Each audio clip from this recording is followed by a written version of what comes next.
पण मित्रांनो, प्रवीण तरडे यांचा प्रवास इथेच थांबलेला नाही. एक अभिनेता म्हणून काम करत असतानाच त्यांनी लेखन आणि दिग्दर्शन क्षेत्रातही आपली वेगळी ओळख निर्माण केली. त्यांच्या कामाची खास गोष्ट म्हणजे त्यांच्या कथा अनेकदा सामान्य माणसाच्या आयुष्याशी जोडलेल्या असतात. ग्रामीण वातावरण, समाजातील वास्तव आणि प्रभावी पात्रण यामुळे त्यांच्या कलाकृती प्रेक्षकांच्या लक्षात राहतात. मुशीबतन या चित्रपटाने त्यांच्या कारकिर्दीला एक वेगळीच उंची मिळवून दिली.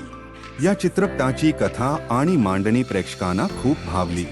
त्यामुळे प्रवीण तरडे यांची दिग्दर्शक म्हणून ही मोठी ओळख निर्माण. यानंतर त्यांनी अनेक चित्रपट आणि प्रकल्पांमध्ये अभिनेता, लेखक आणि दिग्दर्शक म्हणून काम सुरू ठेवले. ऐतिहासिक विषयांवर काम करतानाही त्यांनी आपला दमदार अभिनय दाखवला. सरसेनापती हंबीर राव मधील त्यांच्या कामाचीही विशेष चर्चा झाली. प्रवीण तरडे यांच्याकडे पाहिलं तर एक गोष्ट स्पष्ट दिसते. फक्त पडद्यावर अभिनय करणारे कलाकार नाहीत, तर पडद्यामागे कथा घडवणारे आणि त्या कथांना प्रभावी रूप देणारे कलाकार आहेत.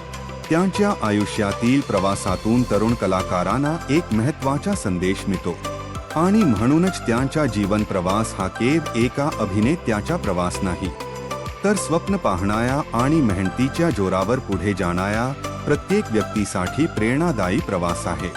तर मित्रांनो, प्रवीण तरडे यांच्या जीवन प्रवासाचा हा पुढचा भाग तुम्हाला कसा वाटला हे कमेंटमध्ये नक्की सांगा.